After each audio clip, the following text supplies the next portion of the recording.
I'm gonna make it. I'm gonna make it. This is the greatest thrill of my life. I'm king of the world. Woohoo! Woohoo! Remember a year ago when we were talking about this team contending for a championship? Oh, how times have changed, but don't get it twisted. RCR is no stranger to hoisting the cup. Sandwiched between King Richard's reign and the rise of modern powerhouses like Hendrick and Gibbs was the short but supreme dynasty of Richard Childress Racing. In just 9 seasons, they knocked down 6 championships, and the craziest part? They did it while fielding just one full-time ride, the famed number 3 of Dale Earnhardt. In fact, to this day, they are the last single-car team to win the cup. And with the only current single-car team being Ricky Stenhouse's number 47, yeah, I don't think that's going to change anytime soon. The point is that RCR has made a name for themselves by doing a lot with very little, though that approach would be tested in 1997 when they expanded to 2 cars, and again in 2002 when they expanded to 3, and even a few one-offs here and there where they stretched to 4. Now, it would be a disservice to call their expansion a total bust, as they've still racked up plenty of wins and competed for plenty of championships, but Earnhardt's last championship in '94 is still the last Cup Series championship that this team has won. And now, 30 years later, in the second half of the 2024 season, they found themselves in the doldrums. The last time RCR went winless was in 2021. The last time they failed to make the postseason was in 2019. The last time they did both of those things was in 2009. And yet now, after 15 years, they're about to reset the clock. Neither of their entries have found or really even sniffed victory this season. And as we creep ever closer to the playoffs, that's not looking to change anytime soon. So let's dive into the problems that are making RCR look like RWR, who, ironically, are actually beating them in the points.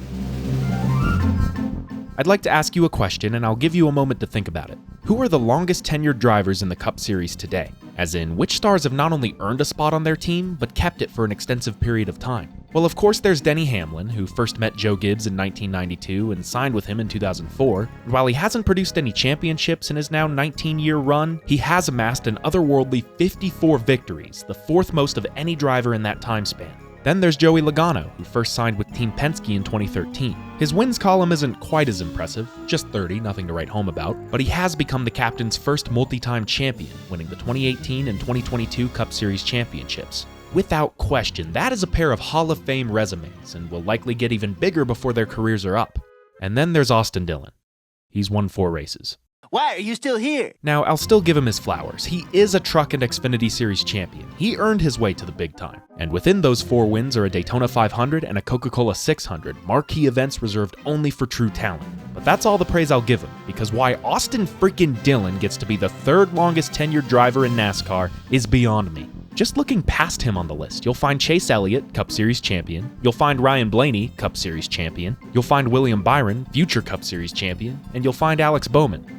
Okay, that might not have been the best comparison, but you see my point. Most who've established their place amongst NASCAR's top teams don't just have to earn their way there, but keep proving themselves long after they've signed on the dotted line. And if you look at the career totals on this list across the board, it's not even close. Austin Dillon might have earned his way to the top, but the fact that he's still there proves the power of his last name. As the grandson of Richard Childress himself, he has built a career on underachievement, not helped by the fact that he's running the most iconic number in stock car racing. And over the years, his team has seemed resigned to complacency, knowing he's not going anywhere and just trying to make the most of it. Get a race with because these stupid-ass pit stops. We don't want to hear another word about that, Austin. It's a team effort. Come on, get your head in the game. My head's been in the game. Where's my team on it helping me out? I got it. I don't want to hear no more about saying where the run.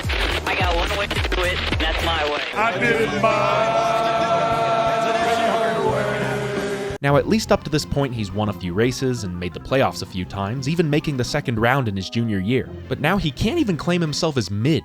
As of the writing of this video, out of the 34 full-time teams competing in Cup, he is currently sitting 32nd in points. This is his 11th season in the Cup Series, and he's regressed to the point of almost being dead last in the entire league. But of course, the driver is just one big piece of an even bigger puzzle. And to see the true scope of this team's regression, we have to look to the other side of the garage, at the man who was supposed to be their saving grace.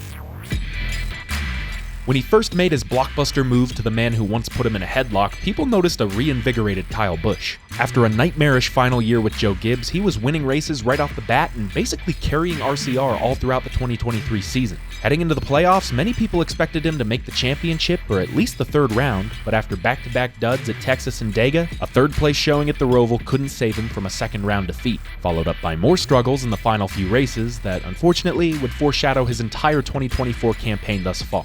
It's obvious that Kyle is still Kyle, a two-time champion and the sport's winningest driver. That level of dexterity doesn't just disappear on a dime, but with the way this season's been going, you'd think it just might have. At this point last year, Rowdy was locked into the chase with 3 wins, 6 top 5s, 11 top 10s, and an average finish of about 11.5. This year, he has no wins, 2 top 5s, and 5 top 10s. And the biggest difference? His average finish has dropped almost 8 places to an 18.9. Only during his rookie season almost 20 years ago has it ever been worse. And at least then he had some wins to boast of. Now, Kyle Busch is in serious jeopardy of having the first winless season of his entire career. And while he still has 18 more chances to keep the streak alive, including 3 at plate tracks, his pace, pit stops, and all-around performance have not been indicative of a winning team. His last race in Loudon was his third 35th place finish in the past 4 weeks, and now, after sitting at the top of the charts post-race 2 in Atlanta, he sits 19th, 45 points below the cut line, with just 8 races left until the playoffs.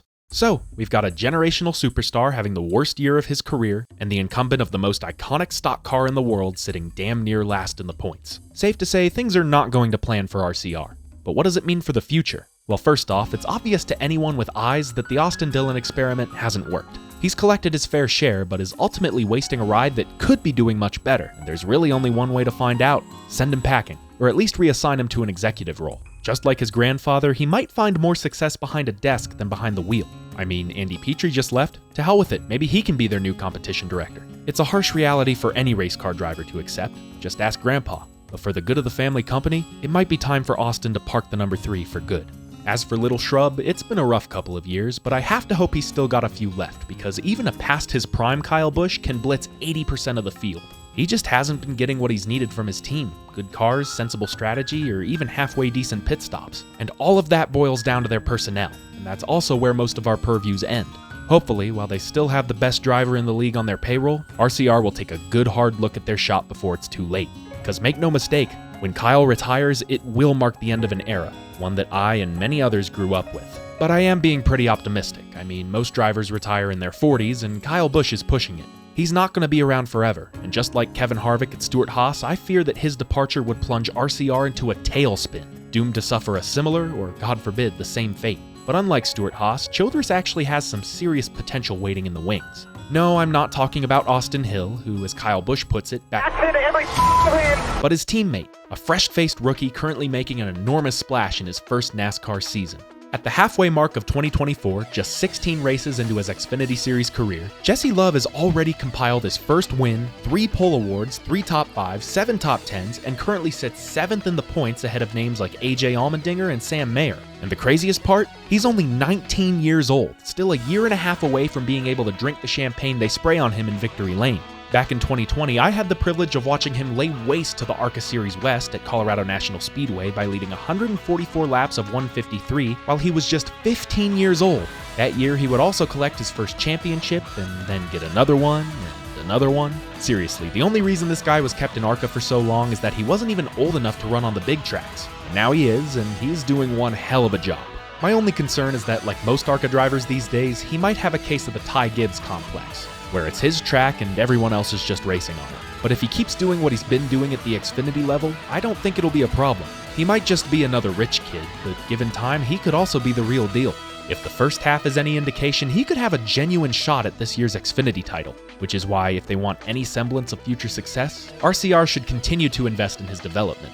And who knows, maybe in 2023 he'll be fighting Ty Gibbs, Noah Gragson, and Sam Mayer for the Cup Series championship. Who am I kidding? We all know who the real champion will be. Austin Dillon is a NASCAR Cup Series champion.